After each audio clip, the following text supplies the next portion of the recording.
All right, so the question is, has the housing correction in St. Petersburg, Florida, Pinellas County, Tampa Bay area, has it already happened?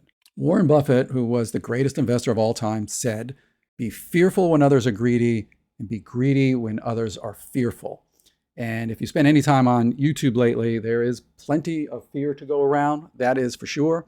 I mean, these doomsayers are pulling millions of views predicting the end of the housing market as we know it, 80, 90% drops. But let's give credit where credit is due. In this particular case, they were right. I mean, maybe they were right in the same way a broken clock is right twice a day, but they were right. You know, these videos started to really pick up steam 2022, 2023. I mean, a lot of copycat stuff in there. They were saying this is unsustainable, and it turns out it was unsustainable. The question is, should you listen to them now? Because they're kind of one-note people. Everything's always crashing with them. You know, before I go any further, let me quote Warren Buffett one more time. And he said, never ask the barber if you need a haircut. Translated, that means if you ask a realtor whether it's a good time to buy, they're probably going to say yes. So take what I say with a grain of salt as well. I will say that my yeses are typically qualified, meaning I'm qualifying that yes, because in any market, and that's stocks, bonds, real estate, whatever, you know, there's no guaranteed way to pick the bottom, and you're never going to know you're in the bottom in real time. You're only going to be able to see it after the case. So what you can do is start looking for signs that the turn has already happened. And right now I'm seeing 3 signs that maybe we're in somewhere in the trough and maybe we're turning around. Number one, you know, obviously interest rates have been trending down. I think when we start to see a 5 handle, if we do a 5 handle on mortgages, meaning 5.99 or a little bit below psychologically, that's going to do something, because I definitely saw when they had a 7 handle on them, people like, I'm out. Very few people wanted to take on a 7% mortgage when their neighbor had a 2.5 or 3% mortgage. People have gotten used to the fact or the idea that we're probably not going to go back to 3% mortgages anytime soon. And so that 5 point something starts to become a little bit more attractive. You know, houses are on sale, and the economic data shows that affordability is up. Now, I know that if you're in a situation where you can't afford a house, then, you know, affordability is not up. But comparing wages to house prices, it's moderated a little bit. Wages have gone up slightly. House prices have gone down slightly. So they're I'm not saying they're affordable. The market is affordable, because economically that's not true, but it's more affordable than it was a year ago with higher interest rates and home prices remaining high. The point I'm trying to make is that when we see these big price drops, some of these 6-figure price drops, there's a psychological effect to that too. When something is really on sale, you know, if you've ever been to Best Buy or you're scrolling Amazon and you see something that's 20% off, even if you didn't go to Best Buy to look at that product and you see, oh my God, this is a good deal, maybe I do need this, we might start seeing some of that as well. So what I want to do today, instead of just looking at 2 or 3 deals of the week, sort of in that middle price range, which is what I typically do, I want to show you that this repricing of real estate is happening on the ultra luxury end, condos and regular houses. So instead of looking at 2 or 3 deals, we're gonna buzz through 5, 6, maybe 7 properties, depending on how much time, a couple of houses, a couple of condos. And I want you to see what's going on at different price points. So, because remember this, this is what I talk to about my sell side clients. The list price of a house is just an invitation to the market. People scroll Zillow or Realtor.com or Trulia or whatever, and they're seeing that's an invitation is what they're seeing. That little part of the screen, it has the beds, baths, square footage, a picture of the house, and then the price. And if somebody sees the house and stops for a second, and what they're seeing in that photograph of the house doesn't match the price, very quickly, they just keep moving on. And that's what's happening. But with these big price drops, I think we're going to start seeing people slow their scroll a little bit and maybe start reaching out to their realtors to go see these houses that are on sale. So let's just jump into this. These are the houses that I chose. They're kind of all over the map. I'm not doing this because I think that everybody out there is in the market for a $900,000 downtown condo. That's not my point. My point is I want you to show I want to show you the repricing of condos, houses on the high end and the low end. And I live right near this building. I watched them build it actually in 2017. And I chose it partly because this condo is not going to have the issues with the milestone inspection and all that. It's a newer building. And I went to look at a unit in this building last year, and it was priced at $760 a square foot. It did have a water view. This one doesn't have much of a water view, but this one's at it was the same size though, $576 a square foot. So, I mean, look what we're dealing with right now. We're going to go through the price action on this one. They went on the market last June at $700 a square foot. The one I looked at was around $750. It had the water view, so that accounts for the difference there. 1.1 million, and 3 months later, dropped it. A couple months later, dropped it. A couple months later, dropped it. So now they've had 2 price changes in January already, and they're down to $576 a square foot. I mean, that to me is on sale. Now, obviously, if you're not in the market for a condo, it's not going to make much difference to you. But let's buzz through the pictures really quick because I want to show you how nice these.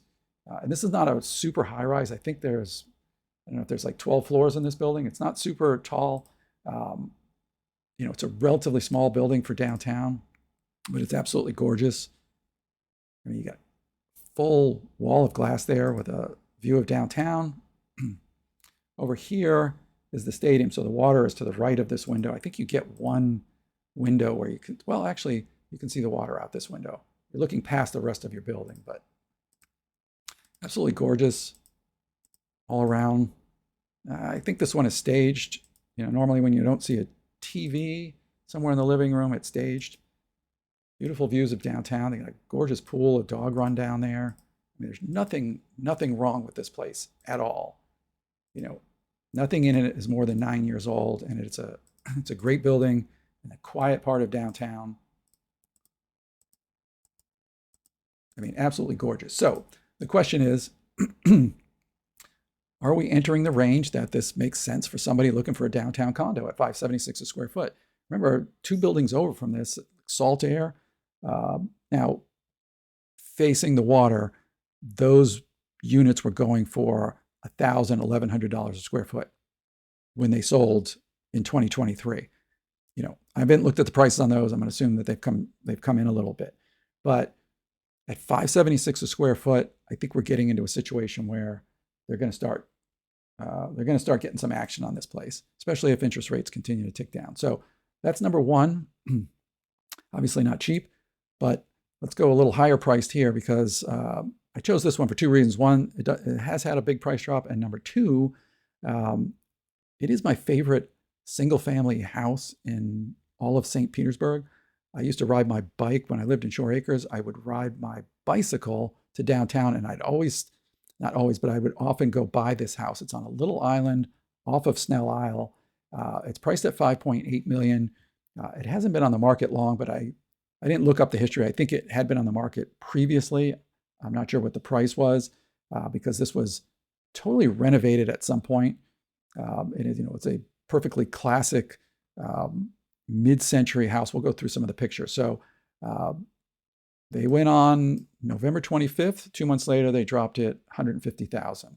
Not insignificant, because I think a lot of people think that when you get up into this $5, $6, $7, $8 million range, that obviously you got to be rich to buy a house like this, and that people are not super price sensitive. 100 or 150,000. What's the difference at 5.8 million? But people didn't get rich by overpaying for their houses either. So they're part of the market as well. Let's just run through these pictures really quick because this is such a cool house.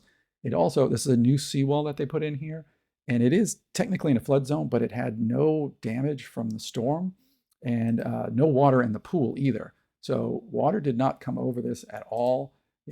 Obviously you want to give some consideration before you buy a house in a flood zone.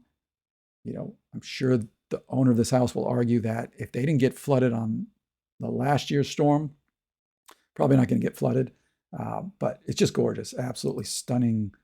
It almost looks like a California house, just beautifully designed. I mean, look at that view. It's just unbelievable.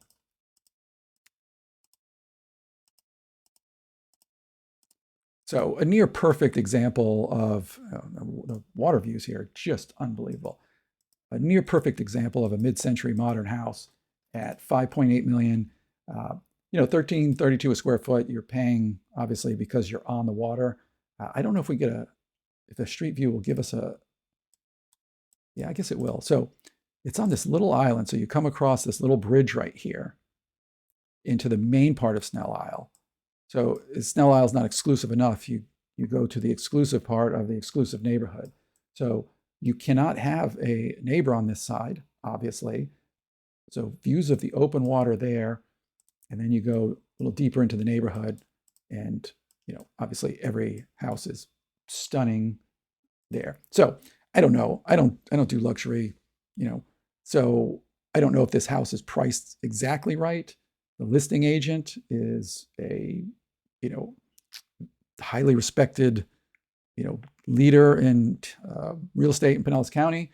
I met her once. She's wonderful. I'm sure she's got this price dialed in the best that she can at this point. The point in showing you this house is that ultra luxury is not immune to the repricing of real estate either.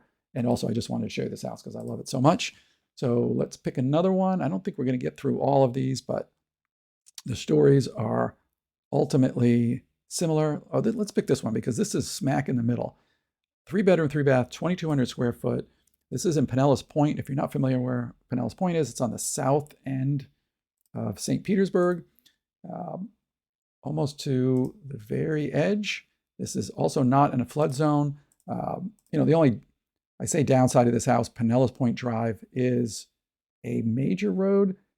It's not super high traffic. Let me see if the street view will show us anything, will give us any indication. I've shown a bunch of houses on Pinellas Point. So this is just a random street view. We see a car up ahead here. And then the other way, we see one car and then one coming. So it's not super high traffic, but there is a little bit of traffic here. So let's look at the price action first, because that's what we're talking about today. And this one went on the market in October, started at 680, methodical, took it off the market for a week or so.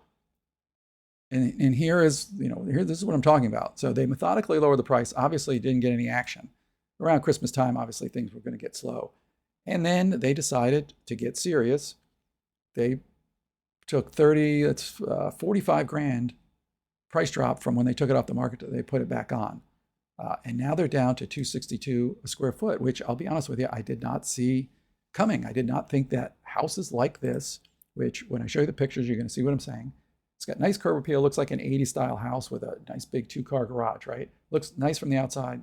Kudos to the photographer for the dusk shot. But look at the interior, the entry of this house. Look at the carpentry work here, the pattern on this floor. I mean, this is not some flip. I mean, this is somebody, either the owner or somebody, some carpentry skills here that you don't see that often in renovations at this price point. I mean, absolutely beautiful, built-in desk there. There's one weird thing coming up. Look at this kitchen and tell me if you notice anything strange. See if you pick up on it. You will in a second. Is there anything missing? Yes, the fridge right over here. I don't know. Seems a little weird. I would rather have it closer to the stove, to be honest with you. And there might be a way to move it over there. Just a little quirky thing.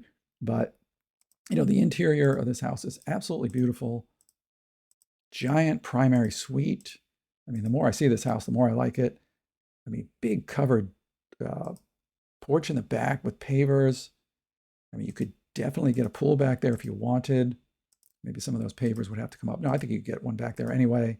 And look, you're close to the water. I mean, this would probably give a lot of people pause. I mean, you're literally down the street from the water, but it really kind of goes up here. It really becomes elevated pretty quickly here, and it's not in a flood zone. So I love this house. I think 585, they must be getting into the range. I don't know, man. Drop a comment. Let me know what you think. I mean, a couple of months ago, I always said if this house goes off at 585, it's going to be on, it's going to go under contract like in a day. But that's not where we are. I think we're near the bottom on this one, maybe at 250 something a square foot, maybe like, 569-ish, at this price point. I don't know. I think it's getting close though. I think they're going to start getting calls on this house because it is a really, really nice house. It's got a lot of new stuff in it. It's in the flood zone X. It has solar panels, so a couple $100 off your electric bill every month. Drop a comment. Let me know what you think about this house and about this price, especially about, is this enough off? 100 grand off. And let's do one more. I think we got time for. Let's see. I was going to do this condo, but I don't know. Let's do this one because this is in a great neighborhood.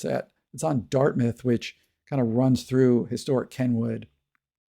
It's a 2-2 priced at $300 a square foot, so $385 for 1,282 square feet. I know that seems small, but in this area, it was kind of Eagle Crest area.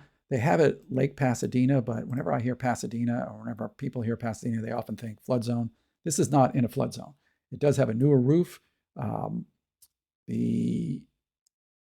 say anything about the AC. It is being sold as is, but let's first take a look at where it is.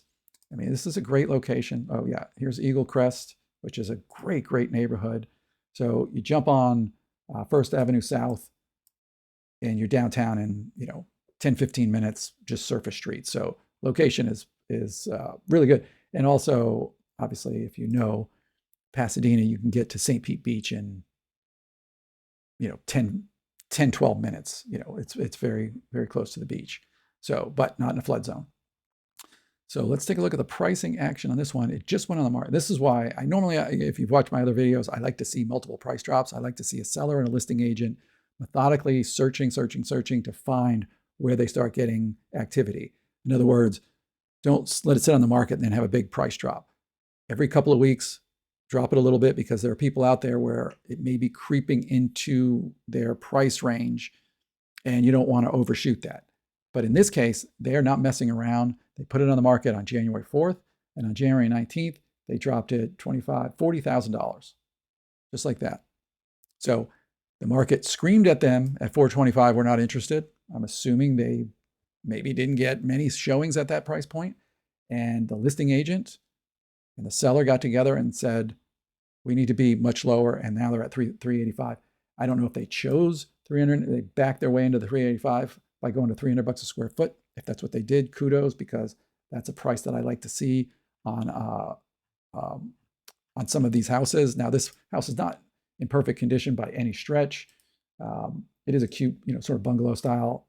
Plus, you get the one-car garage here, which is nice. So we're going to buzz through this quick. Kitchen, obviously outdated, would need to be renovated at some point. Fridge situation weird here too. I would go counter depth, or, I'm knocking all this out anyway, so who cares? I'm going to redo this kitchen and make it more open. The border here screams the 80s, so I don't know if this was an owner from, long-time owner, but needs a kitchen redo. Obviously, there was some work done at some point. Those cabinets also look to be 90s. This is original setup for tile on these older houses as well. So this is kind of a basic, I like this house. I like the style house. It feels very homey to me. I love the real hardwood floors. Obviously we could do some work in here, bigger baseboards, some crown molding and stuff to kind of, bring it up to speed with the rest of the neighborhood. This is a little extra room. And then you have a good size one-car garage, a decent sized backyard. You can easily fit a pool back there. So I think that's all we're going to have time for. But what we're seeing, obviously, is multiple price drops. We are seeing a repricing of real estate. I say this a million times, and I think you can hear my dog back there, agrees that we're sort of gapping down. I'm not a financial advisor. Don't listen to me when it comes to that type of investments. But in the stock market, we see gaps down. In other words, it goes from 100 down to 20, just like overnight. So I think what we're seeing right now is that these sellers are, I'm saying they've reached their wits' end, but they're saying we need to sell the house, and incrementally dropping the price doesn't seem to be working. Let's go further and see where we start getting people calling to come see the house. That's what's happening. You combine that with a trending down of interest rates. I don't know this for sure, and I'm not predicting the future, but I feel like we're either at the bottom or we might be at a little bit of a turn here. So if you're on the fence, start paying attention. Start looking for these houses that have had these big price drops. I think other sellers will have to follow or take their houses off the market. I hope you enjoyed the video. I know I threw a lot at you. I did it a little bit differently than I normally do, but I think there might be some light at the end of the tunnel. So anyway, my name is Steve Reynolds. Drop a comment too. Let me know if you think I'm out of my mind. Drop a comment. Let me know what you think. My name is Steve Reynolds. I'm a realtor here in St. Petersburg, Florida. If you are looking to buy or sell anywhere in the Tampa Bay area, I just put a house under contract in Lakeland. So I guess I'm working Polk County now too. A new development. They're throwing money at people out there. The builders are. Give me a call, send me a text, send me an email. I'd love to help you out, and I will see you next time.